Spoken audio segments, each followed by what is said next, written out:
Memang konstitusi Kiai harus gitu lah tamud dan ainaika. Kenal orang lebih tinggi itu kan resiko. Misalnya saya Kiai Deso, mungkin punya carry tua sudah seneng, punya kijang tua sudah seneng.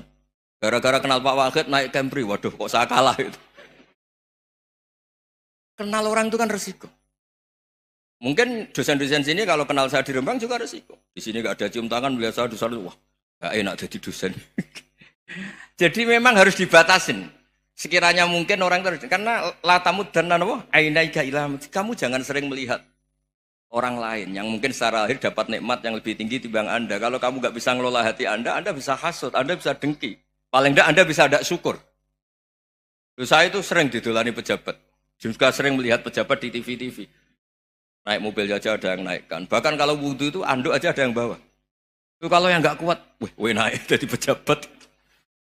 Ya makanya terus konstitusi Kiai itu mengatur, sudahlah, mata kamu itu kamu batasin.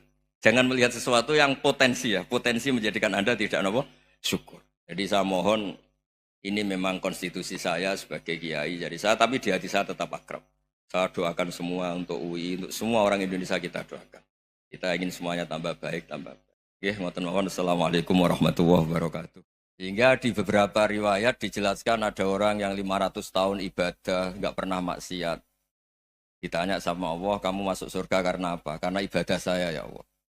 Ya sudah, surga kamu 500 tahun saja, karena ibadah kamu 500 tahun. Ini cerita umur-umur orang dulu. Ya Allah katanya surga engkau ini selamanya. Ya kalau yang selamanya itu rahmatku, kalau amal kamu terbatas ya surganya sesuai amal kamu ya terbatas. Ya sudah ya Allah, berarti masuk saya surga saya ini karena fadl engkau, karena anugerah engkau. Itu namanya apa? Diroyah. Diroyah itu satu kajian analisis di mana kita percaya riwayat, tapi kemudian punya logika, punya diroyah. Ini penting supaya tauhid kita ini kuat. Jadi dulu ada orang yang sangat cerdas, namanya Jubair bin Mut'im. Dia saking cerdasnya, juga kaya, juga tokoh, dikirim sebagai delegasi pembebasan Asra Badrin, tawanan Badar. Kemudian pas datang ke Masjid Nabawi, Nabi delalah pas baca Wattur wa kitabim mastur. Sampai pada titik Nabi baca Am khuliku min ghairi syai'in. Am humul khaliqun. Apakah penciptaan yang sedemikian canggih itu dimulai tanpa perwujudan, tanpa sesuatu yang real, yang maujud? Orang itu langsung bersimpuh, matur, ya Rasulullah saya Islam. Saya ada kolbi yadir, hampir hati saya, otak saya, pikiran saya itu terbang. Karena logika yang dibangun ateisme misalnya, kalau alam raya ini dimulai dari nihilisme, berarti logikanya apa? Al-adamu yakhluqu maujudan. Alam raya ini kan maujud. Maujud itu ada. Kalau yang lebih dulu itu ketiadaan, berarti ketiadaan menjadi sebab kewujudan. Kalau dalam bahasa Arab itu al-adamu yakhluqu maujudan. Sesuatu yang harusnya nggak jadi faktor karena ketiadaan, menjadi faktor sesuatu yang nyata. Itu kan nggak masuk akal. Ya, kalau alam raya ini ada al-adam sing yasbiku maujudan, berarti alam raya ini al-adamu yakhluqu maujudan, suatu yang tidak ada menciptakan yang ada. Dengan logika itu terus kita ngaji, diajari sama guru-guru kita, sifat dasar Allah itu maujud. Wallahu maujudun qadimun. Terus masuk. Yang harus distatuskan pertama dari Allah itu apa? Maujud, wujud. Karena dengan wujud ini layak menjadi penyebab adanya alam raya ini. Sehingga ketika kita menolak faham nihilisme atau ateisme, faham tanpa Tuhan, tanpa pencipta awal, kita punya diroyah. Bahwa tidak mungkin ketiadaan ini menjadi sebab perwujudan alam raya ini. Yaitu amkhuliku min ghairi syai'in. Masa alam raya ini diciptakan tanpa sebab yang nyata, yaitu wajibil wujud. Siapa itu? Allah Subhanahu wa ta'ala. Begitu juga menyangkut sholawat. Orang boleh beda pendapat tentang redaksi sholawat. Ada yang sholli ala Muhammad, ala Sayyidina Muhammad, Nabi Muhammad. Monggo lah masalah redaksi saja. Tapi setelah dianalisis, Nabi itu Pak Rektor, jadi Nabi setelah Nabi Isa saking dihormatinya sampai dituhankan. Juga jadi Nabi yang ada cerita masih hangat, orang Yahudi itu bunuh Nabi. Jadi yang satu mendudukkan Nabi sedemikian tinggi sampai kayak Tuhan, yang satu menjatuhkan Nabi sedemikian rendah sampai dibunuh. Kayak apa susahnya jadi Nabi Muhammad SAW. Kemudian dengan gampang Hadaddin agama ini bikin syariat yang bernama sholawat. Redaksinya monggo lah sesuai tradisi masing-masing. Allahumma sholli ala Muhammad, Allahumma sholli ala Sayyidina Muhammad, ala Nabiyina Muhammad, monggo lah. Tapi yang jelas redaksi ini kalau didiroyah dikaji, Allahumma itu Tuhan, Tuhan itu pemberi. Wa Muhammadun wa in jalla qadruh abdun min ibadi. Muhammad apapun tinggi derajatnya tetap berstatus hamba. Sehingga agama ini terjaga oleh syihotus sholawat. Agama ini terjaga oleh redaksi sholawat. Yaitu Allah tetap pemberi sebagai Tuhan yang enggak tersaingi, la syarikalah. Rasulullah Muhammad wa in jalla qadruh. Apapun prestasinya, bisa mi'raj, bisa apa saja, tetap seorang hamba yang butuh muhtajun ila rahmatih. Jika redaksi Allahumma sholli ala Muhammad ini mengukuhkan yang Tuhan tetap Tuhan, hamba pilihan tetap hamba pilihan. Tentu dengan redaksi ini kemudian kita mendudukkan Nabi benar-benar posisi terhormat. Yaitu orang yang paling berhak dapat askat tahiyat, mendapat penghormatan Allah paling tinggi, yaitu Rasulullah Muhammad SAW. Dan itu diulang-ulang oleh Allah. Subhanalladzi asra bi abdi. Status hamba ini diulang. Lagi-lagi ini bernama diroyah. Bernama apa? Contoh ketiga misalnya fihi ayatum bayinatum maqamu Ibrahim. Dulu orang Yahudi itu ada diskusi masif. Syaratnya Nabi itu mbah-mbahnya harus Nabi. Harus keturunan Nabi. Kemudian semua Nabi rata-rata di Palestina, di Syam. Lalu Muhammadnya asal-usulnya dari mana? Tahu-tahu orang Arab kok Nabi, padahal orang Arab itu dulu jahiliyah. Walhasil terus diceritakan, bukti Muhammad ini turunan Ibrahim adalah ada jejak kaki Nabi Ibrahim di dekat apa? Ka'bah. Fihi ayatum bayinatum maqamu Ibrahim. Kalau Nabi Ibrahim pernah di Mekah, artinya beliau pernah meninggalkan turunan yang di Mekah. Yaitu bernama Nabiuna Muhammadun sallallahu alaihi wasallam. Itu disebut fihi ayatum bayinatum maqamu Ibrahim. Nah, itu namanya diroyah. Diroyah itu satu perilaku keseharian kita beragama, kemudian tahu logikanya. Yang keempat misalnya, mangkana yu'minu billahi wal yaumil akhir falyukrim apa? Jaro. Orang yang iman karena Allah dan Rasul, maka memuliakan tetangganya. Andaikan pakai hukum sosial, tentu kalau tetangga kita baik, kita baik. Kalau kurang baik, kok kurang penggawean kan gitu. Tapi dulu itu pernah ada seorang ulama itu dibully ya, dikerjain sama anak muda tetangganya. Pak Kiai datang ke rumah saya, orang ini datang. Kemudian setelah di rumahnya, saya tidak jadi butuh sama Pak Kiai, silahkan pulang. Itu Kiainya senyum menikmati. Dan itu terulang 3 kali. Dibully seperti itu, dikerjain terulang 3 kali. Lalu tetap Kiainya tuh asik, seneng sekali. Lama-lama muda ini tanya, kenapa engkau tidak tersinggung? Padahal saya kerjain sampai 3 kali. Tak undang, terus tak suruh pulang, tak undang, tak suruh pulang. Kata Kiai tadi, yang memerintahkan baik sama tetangga itu Allah. Jadi saya nikmati ketika bisa baik sama Anda. Tidak ada urusannya dengan perilaku Anda yang menolak saya. Nah itu terus kita tahu, memang motifnya kita baik sama tetangga karena iman sama Allah dan Rasul, bukan hukum kompensasi sosial. Jadi kalau mau diteruskan Pak Rektor, saya ngajar di sini ya karena perintah Allah itu orang alim harus ngajar, bukan karena perintah Rektor. Kalau diteruskan. Ya saya mohon juga gitu, para dosen, para karyawan di sini, kalau nggak khianat dengan UI itu karena takut sama Allah, jangan takut sama Rektor. Kalau Anda baik juga karena Allah, jangan baik karena apa? Rektor. Bagaimanapun ya semua kita ini makhluk. Makhluk itu la yadurru wa la yanfa. Begitu juga melihat Indonesia. Melihat saya ini kan ikut di UI itu lama sekali, ikut sama Profesor Zeni, dari Profesor Zeni nulis tafsir. Mungkin Pak Hersoyo tahu banyak, dulu Pak Lutfi ya tahu banyak.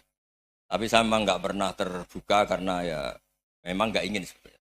Kondisi ini kondisi darurat. Sehingga saya tahu cara berpikir Profesor Zeni, ya tahu komitmen beliau pada UI. Dan pendiri UI memang ya banyak yang dari tokoh NU, Muhammadiyah, dari tokoh-tokoh ormas yang lain. Memang didirikan banyak orang. Hingga UI memang nggak milik ormas apa tertentu. Dari satu sisi memang baik, nggak dikuasai ormas tertentu. Tapi nanti kalau keterusan ya nggak berbentuk. Ya sudahlah dikelola saja. Sambil-sambil jelas, sambil-sambil kadang nggak jelas. Yang penting ikhlas tadi. Karena kalau terlalu asobia itu jadi repot.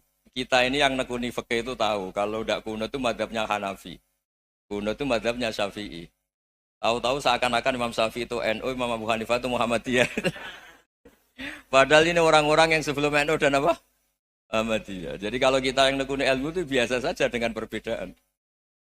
Tapi kalau orang-orang yang nggak siap dengan perbedaan itu sampai Allah disifati Ta'ala itu tidak terima. Padahal Ta'ala itu maknanya Maha Luhur, yang Maha Agung. Jadi ada seorang kiai kebetulan pidato pertama Pak Rektor. Assalamualaikum warahmatullahi ta'ala wabarakatuh. Ilmu balik kedua ini nggak terima karena itu dianggap bid'ah ada Ta'ala. Hanya dia bilang Assalamualaikum warahmatullahi ta'ala wabarakatuh. Itu saking asobiahnya itu Allah ditambahi Ta'ala itu tidak terima. Padahal Ta'ala itu maknanya Maha Agung. Nah itu kan jadi repot kalau asobiah gitu. Kalau kita ngadepi perbedaan itu biasa saja. Karena kita mungkin bacanya banyak, lihat hal-hal seperti itu ya biasa saja. Karena dulu itu perbedaan itu urusan sudut pandang. Ya saya ulang lagi, perbedaan itu sudut. Allah yang Tuhan saja sering didebat sama nabi-nabinya. Karena urusan sudut pandang apa? Saya beri contoh ya. Suatu saat Khalilur Rahman Ibrahim itu saatnya meninggal sama Allah, Israel disuruh. Israel itu Ibrahim saatnya meninggal, ambil nyawanya. Setelah datang ke Ibrahim, ya Khalilur Rahman Ibrahim, saya disuruh nyabut nyawa Anda. Itu Israel dipaksa mikir sama Ibrahim. Hal ra'aita khalilan yumitu khalilah. Kamu tahu orang yang mencintai kemudian bunuh yang dicintai. Itu logika agak benar. Akhirnya Israel kan nggak biasa debat, kan nggak dilatih debat, nggak pernah ikut lomba UI debat ilmiah. Dia taunya nyambut nyawa aja. Kembali ke Allah. Ya Allah, kata Ibrahim, hal ra'aita khalilan yumitu khalilah. Masa kekasih bunuh yang dicintai ya. Tapi kata Allah santai. Bilang ke Ibrahim, hal ra'aita habiban yakrahu ayyalqa habibah. Masa katanya dia cinta saya, kemudian ketemu saya tidak berani. Israel mater lagi. Logikanya gini Ibrahim, masa yang dicintai sama yang ketemu yang dicintai nggak berani? Ya udah ketemu aja. Katanya yang meninggal itu. Artinya kamu bisa saja GR tidak mati-mati karena merasa dicintai, atau ingin mati karena mencintai. Nah maksud saya, dalam hal-hal seperti ini orang UI pasti nggak jelas. Katanya cinta Allah suruh mati ya nggak mau. Nggak jelas kan? Dibilang nggak cinta juga nggak mau. Tapi dibilang cinta kalau ukurannya mati juga enggak. Nah, tapi dalam banyak hal enggak jelas itu penting Pak Rektor. Penting sekali. Buatan guyon. Saya beri contoh sekian ilmiah, enggak jelas itu penting. Rasulullah SAW itu dalam banyak hal itu disuruh Allah, memang disuruh supaya ngambil sikap seperti itu. Karena Allah itu punya otoritas penuh untuk bikin orang itu baik atau enggak baik. Wahsy itu yang membunuh Sayyid Hamzah, orang paling dicintai Nabi, di antara yang dicintai Nabi. Qatalahu Wahsyun, dibunuh oleh Wahsy. Nabi secara basarnya itu enggak suka sama Wahsy. Sampai cara lahir ya ingin corong Jawa ingin masuk nol. Tapi apa kata Allah? Laisa laka minal amri syai'un aw yatuba alaihim aw yu'adziba. Itu enggak wilayah kamu Muhammad. Malah Wahsy dikasih tobat sama Allah. Khalid bin Walid, itu perang Uhud kalah itu karena ide brilian Khalid bin Walid. Pas itu masih panglima kafir. Yaitu pura-pura kalah, ghanimah dilepas, sahabat turun, pasukannya naik, walhasil orang Islam kalah. Khalid bin Walid akhirnya juga masuk Islam. Orang yang secara basariah Nabi itu enggak siap. Kebalikannya juga ada. Sa'labah itu orang sampai tempat gelar Hamamatul Masjid. Ini pas ngaji mesti ingat. Salam. Dia di masjid terus. Setiap habis salam tuh lari karena istrinya nyuwun sewu masih berpakaian yang tidak pantas. Kenapa engkau terburu-buru pulang? Pakaian yang dipakai istri saya sekarang saya pakai. Ya pakaian sarung itu kayak Pak Rektor kan fleksibel. Ini khusus mau Ramadan, tidak akan sarungan terus, gak usah khawatir. Jadi ini tadi sudah perjanjian. Saya yang kiai celananan, beliau yang rektor pakai sarung. Jadi iya. Supaya itu barter madhab. Tapi hanya sekali ini aja, bukan. Jadi jangan diharapkan ini jadi tontonan terus-menerus. Dan ini barter madhab. Saya sama Profesor Kores juga sering gitu. Saya pakai sarung yang dihadiahi beliau, beliau pakai sarung yang dihadiahi saya. Memang itu tradisi Islam. Tahadau tahabu, kamu saling memberi hadiah, maka kamu saling mencintai. Bukan riswah, bukan riswah. Walhasil terus, Sa'labah ini, buat saya didoakan Nabi, supaya saya kaya, supaya tidak sering ganti-ganti pakaian seperti ini sama istri saya. Jangan-jangan kamu miskin itu lebih baik. Ngotot minta didoakan. Didoain Nabi kaya, terus lama-lama ninggal sholat, ninggal jamaah. Itu Allah belum tersinggung. Yang mulai Allah tersinggung itu kan, saya sering fatwa di mana-mana, sering memberi saran. Mumpung kamu miskin itu sering sedekah. Karena kalau sudah kaya itu tidak bisa. Saya memberi analogi gini. Kalau saya masih santri miskin, punya uang 100.000, diminta guru saya 50 tak kasihkan. Padahal itu 50%. Punya 2 kambing kurus, diminta guru saya 1 pasti tak kasihkan. Padahal itu 50%. Jadi kalau punya sapi Brahman atau sapi limusin yang harganya itu 100 juta, punya 2, diminta 1 boleh enggak? Enggak boleh. Saya punya motor butut 2, diminta teman saya 1 boleh. Tapi kalau Davidson Harley itu enggak boleh. Itu. Nah, walhasil itu kalau kita miskin, misalnya kita zaman kuliah atau zaman mondok atau zaman apa saja, punya uang 100.000, nartik temannya sampai 50.000 kan biasa.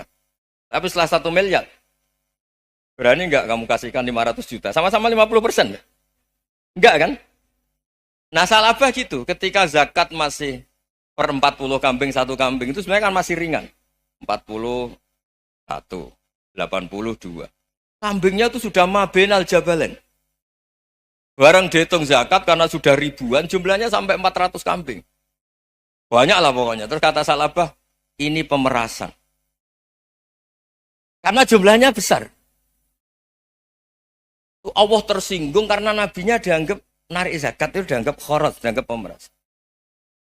Allah tersinggung kemudian fa'aqobahum nifakon fi qulubihim ila yaumil. Dia ditegur munafik. Semenjak itu terus tadi kembali gak jelas tadi. Barkohnya gak jelas itu menjadi orang tuh bijak. Ini sekarang nakal, jangan-jangan nanti jadi orang baik. Yang sekarang baik, jangan-jangan suatu saat jadi tidak baik. Semua orang introspeksi. Gak ada jaminan kalau kita sekarang baik akan baik terus. Gak ada jaminan kalau kita sekarang buruk akan buruk terus. Sehingga terus banyak kiai-kiai bijak itu memang lahirnya gak tegas. Tapi gak tegas itu yang menjadikan bijak. Karena sama-sama mungkin.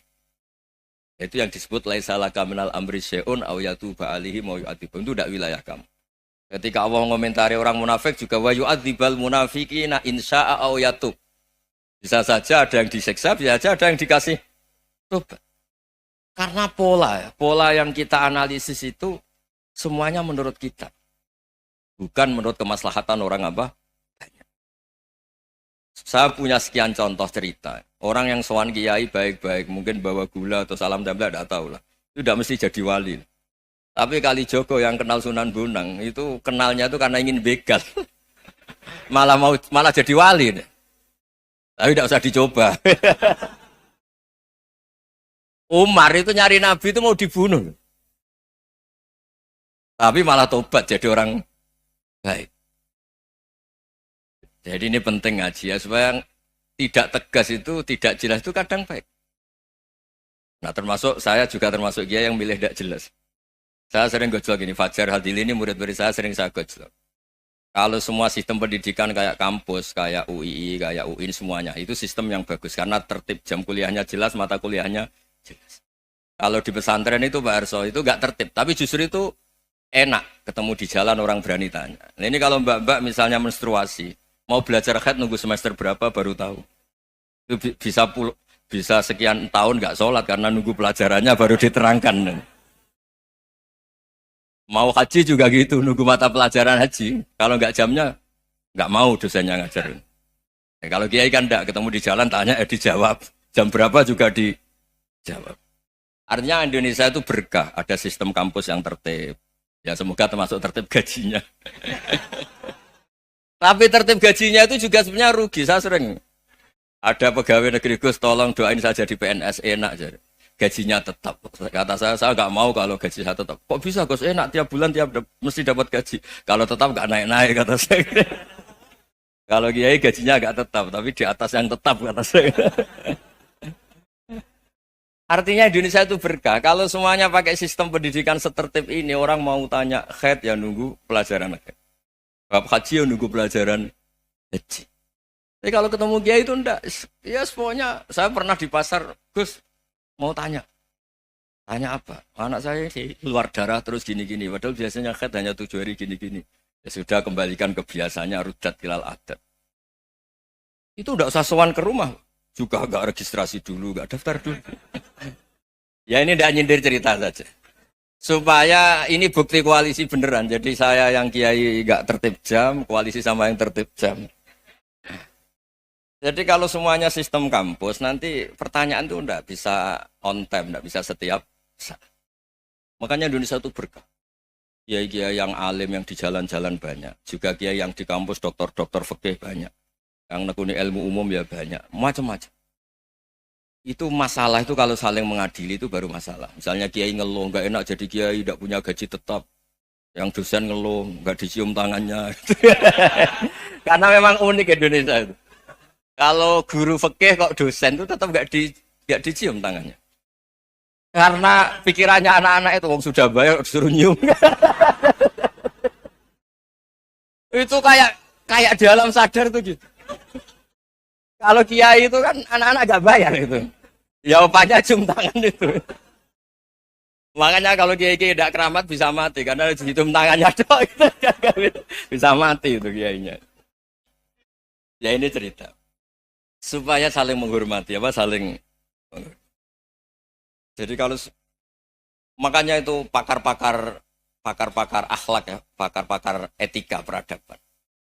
Itu tertampar betul ketika Nabi urusan ilmu itu mengabaikan itu kalau sudah urusan ilmu. Misalnya begini, ada urusan ilmu, ada mbak-mbak cantik atau ibu-ibu cantik. Itu dalam Islam itu diajarkan jangan sopan-sopan banget. Kata Nabi, karena kekuatan ilmu itu di atas kekuatan akhlak, di atas kekuatan adab. Ya nisa an-nabi lastunna ka ahadim minan nisa. Ini taqaitunna fala takhdu'na bil qaul. Fa yatma alladhi fi qalbihi maradun. Misalnya ada mbak-mbak cantik, menarik, kemudian sopan misalnya sama Pak Fajarin sama dosen-dosen. Monggo binara. Wah itu bahaya pikirannya kemana-mana itu. Orang yang imannya pas-pasan, berarti mau. Maksud saya kalau cantik, menarik, ketemu di jalan, biarin aja dosennya. Mau kemana, biarin aja. Gak usah dihormatin. Kalau dihormatin, Pak mau kemana sadereno bisa bahaya. Nah, biarin aja. Kalau tanya, Dek ini alamatnya mana? Cari sendiri Pak. Karena hanya dengan cara itu, si Pak dosen ini gak kepikiran. Gak ada orang suka, orang kedus itu gak akan. Tinggal sudah cantik, sopan. Wah bisa pikirannya macam-macam. Itu ilmu. Fala takhdu'na bil qaul. Kamu jangan terlalu lirih kalau ngomong. Fayat ma'alladzi fi qalbi maradun. Orang yang pikirannya masih kotor pasti berpikir yang negatif. Anda mungkin demi sopan sama dosen Anda. Tapi sejauh mana dosen Anda juga berpikir positif. Itu kan uji iman sama uji nyali. Nah, sama pejabat yang sopan sama kiai mungkin punya Alphard, punya Robicon, punya terus bawa uang banyak. Terus sama kiai cium tangan hormat. Jangan-jangan kiainya yang pikirannya macam-macam. Ini berarti bisa jadi muhibbin potensial misalnya. Nah, saya ini termasuk kiai yang pengagum ilmu. Sehingga saya sama orang yang medit, yang kikir sama saya itu saya senangnya bukan main. Kenapa? Karena kalau orang medit itu gak berhak nuntut. Tapi kalau orang lomo 1 juta minta surga, 2 juta ya minta apa? Surga. Gus, salam template. 200.000 aja kadang minta surga. Tapi kalau yang kikir-kikir ya sudah salaman tok sudah. Enggak minta apa-apa, kan dia tahu diri enggak bayar kok minta. Maksud saya Islam itu luas, dinikmati saja, Bang. Dinikmati saja. Nah itu diroya, maksudnya itu diroya. Diroya itu kamu tahu aturan Islam itu kamu harus yakin khairihi wa syarrihi minallah. Semua itu ujian, tapi kemudian dikaji. Makanya saya ini termasuk pengagum Imam Syafi'i. Imam Syafi'i itu dikasih tahu. Ada orang yang di depan engkau cium tangan hormat tuh di luar ngomong-ngomong, ngata-ngatain Anda. Imam Syafi'i tertawa-tawa sowan. Ada ini dikata-katain di luar kok. Kok enggak kamu anggap munafik malah tertawa. Berarti saya wibawa, di depan saya enggak berani. Dianggap enteng saja. Dibilangin, sebagian orang kampung sini nggak suka sama engkau. Baguslah, nggak akan lu pinjem uang sama saya. Kata. Di mana-mana orang pinjem minta tolong tuh karena seneng. Kalau benci kan enggak. Intinya dianggap enteng saja. Yang terjadi di dunia itu semuanya dianggap enteng saja. Man asa ilaika fakot atlakoka. Yang berburuk sama kamu itu membebaskan kamu. Coba kalau akrab, titip. Ya misalnya akrab sama Pak Fajar. Bilangkan ke Pak Rektor, sangkat atau jadi guru tetap atau apa kan ribet. Kalau tidak cocok kan nggak minta apa-apa. Makanya hati-hati Pak Rektor sama yang akrab-akrab itu. Itu dulu saya juga nggak paham. Di antara wasiat Bapak yang sering diulang-ulang tuh itu. Suatu saat kamu jadi kiai, ngelola orang nggak seneng tuh gampang. Sudah, situ orang lain. Tapi kalau ngelola orang nggak orang seneng tuh repot. Mintanya aneh-aneh. 100.000 aja minta surga. Hanya teman tenis saja minta naik jabatan. Intinya itu ya sudahlah dikelola. Yang seneng ya berkah, mungkin teman berjuang, teman diskusi. Yang nggak seneng ya berkah, karena ini tidak minta macam-macam, nggak seneng. Nah itu namanya diroya. Diroya itu satu kajian keilmuan yang menjadikan kita ini nyaman dengan riwayat-riwayat, panduan-panduan dari Rasulullah Shallallahu Alaihi Wasallam kayak tadi.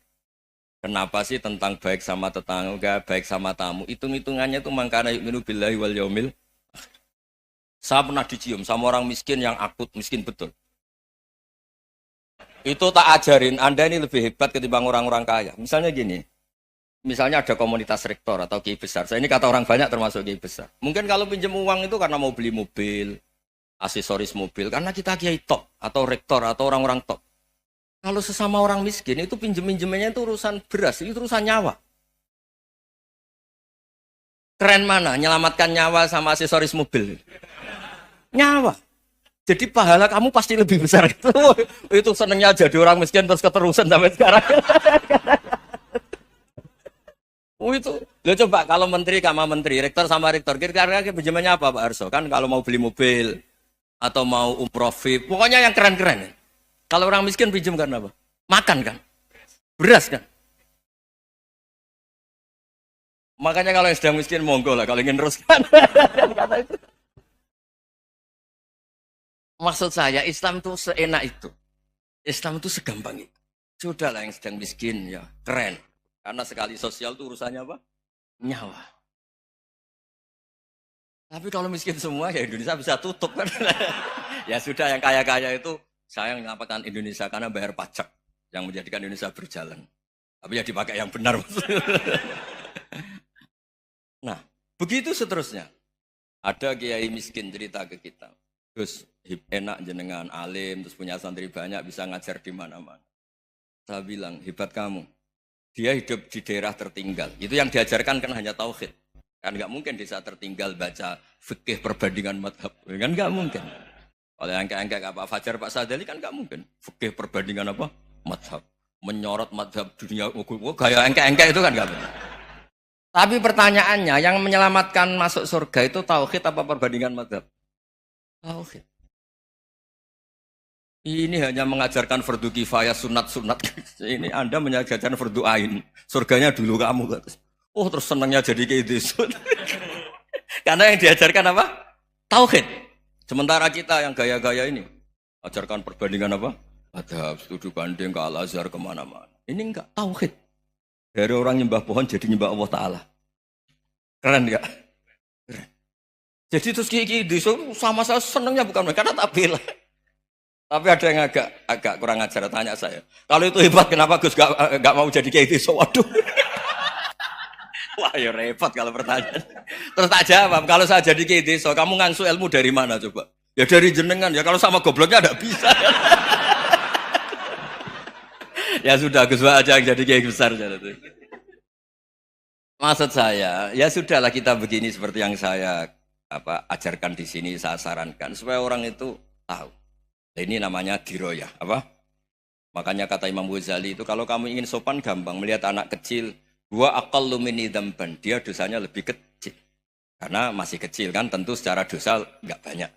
Kalau melihat orang yang tua, wa aktsaru minni ibadatan, dia tentu ibadahnya lebih banyak karena umurnya lebih banyak.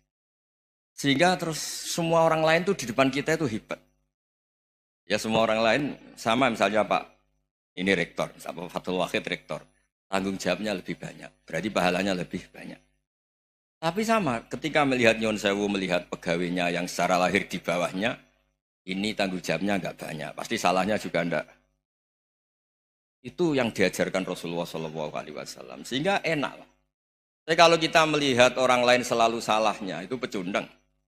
Allah saja tidak seperti itu kan, amal baik ya ada khairan, amal buruk ya ada saron, semuanya dilihat oleh Allah Subhanahu wa Ta'ala. Saya tuh punya teman Gus, agak beling, agak seenaknya. Dulu miskin. Wah itu seenaknya betul. Kayak kenal Tuhan sudah. Tak tanya, kenapa kamu seenaknya? 1 bulan tuh labanya bisa 200 juta sampai 500, sampai 1 miliar. Saya itu Gus, setelah duha itu perkembangannya bagus. Duha, sholat duha itu. Saya pernah miskin, kan kata apa? Ingkana rizki fisama, apa?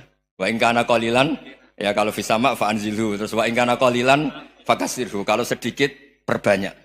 Ini trennya sudah benar semua. Nah, wa ingkana apa? Ya, haroman fatohiru. Kalau haram yang kau sucikan. Makanya saya seenaknya kalau qalilan sudah fakasiru, paling trennya yang enggak benar juga fatohiru kata. Dia yakin kalau yang enggak benar-benar sudah disucikan Allah, karena yang lain-lain sudah dari miskin sudah kaya, qalilan sudah fakasiru, paling yang haroman juga sudah fatohiru gitu. Tak tanya. Lah kamu kok tahu? Polanya sudah ada Gus, karena sang kamu sembrono sama Tuhan kok begitu kan. Tapi apapun itu seneng saya.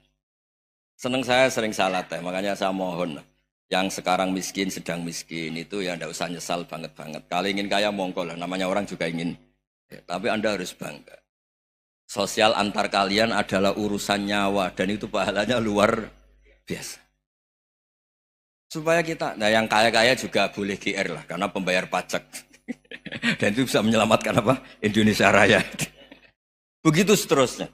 Itu yang diajarkan Nabi, antawadu'u hatta la yabghiya ahadun ala ahadin. Kamu semua harus tawadhu, sehingga antar kalian tidak saling tidak sopan, tidak saling liar, tidak saling mendolimi. Termasuk tadi, sikap gak jelas tadi. Orang dolim yang sekarang dolim bisa saja tobat. Yang sekarang soleh bisa saja nanti. Semuanya itu mungkin. Kita diajari ya muqallibal qulub tsabbit qalbi ala dini. Jadi keliru kalau kita dalam banyak hal harus tegas, enggak mesti. Al halalu bayyinun wal haramu bayyinun. Tapi ada wa bainahuma umurun mustabihat. Ada yang wilayahnya itu abu-abu. Misalnya ada perempuan cantik misalnya, contoh paling gampang. Kalau kamu ajari secara serius kamu bisa saja tergoda jadi fitnah. Jadi kalau orang soleh gak berani ngajarin, kemudian digunakan orang fasik, malah menjadi orang nakal, kita juga tanggung jawab. Kamu mau tegas gimana? Wilayahnya sama-sama mungkin. Wilayahnya sama-sama mungkin. Yang dekat pejabat mungkin terkontaminasi KKN. Tapi kalau pejabat gak dekati orang soleh, punya perilaku yang gak soleh, yang repot juga Indonesia kan? Nah hal-hal seperti itu kita tidak perlu ngambil sikap. Maksudnya gak usah ngambil sikap, ya kita buktikan kalau milih satu madzhab, kita buktikan semuanya lebih baik, semuanya lebih bermanfaat, semuanya lebih berperadaban. Karena nggak bisa dihindari wabena humain. Termasuk nyuwun sewu, saya mohon maaf sama mulai Pak Harso, Pak Lutfi sampai Pak Fathul Wahid. Saya ini termasuk kiai yang nggak suka dekat sama orang-orang top. Bukan karena hasud. Memang konstitusi kiai harus gitu, la tamuddanna ainaika. Kenal orang lebih tinggi itu kan resiko. Misalnya saya kiai desa, mungkin punya keri tua sudah seneng, punya kijang tua sudah seneng. Gara-gara kenal Pak Wahid naik Kempri, waduh kok saya kalah itu. Kenal orang itu kan resiko. Mungkin dosen-dosen sini kalau kenal saya di Rembang juga resiko. Di sini gak ada cium tangan, melihat saya di sana, wah gak enak jadi dosen. Jadi memang harus dibatasin. Sekiranya mungkin orang terus, karena latamud dan nanawa, ainaika ilham. Kamu jangan sering melihat orang lain yang mungkin secara lahir dapat nikmat yang lebih tinggi dibanding Anda. Kalau kamu gak bisa ngelola hati Anda bisa hasut, Anda bisa dengki. Paling tidak Anda bisa ada syukur. Saya itu sering didolani pejabat. Juga sering melihat pejabat di TV-TV.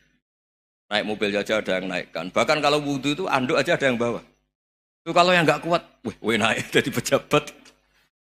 Ya makanya terus konstitusi kiai itu mengatur, sudahlah mata kamu itu kamu batasin. Jangan melihat sesuatu yang potensi ya, potensi menjadikan Anda tidak apa syukur. Jadi saya mohon, ini memang konstitusi saya sebagai kiai. Jadi saya, tapi di hati saya tetap akrab. Saya doakan semua untuk UI, untuk semua orang Indonesia kita doakan. Kita ingin semuanya tambah baik, tambah baik. Ya, ngoten mawon. Assalamualaikum warahmatullahi wabarakatuh.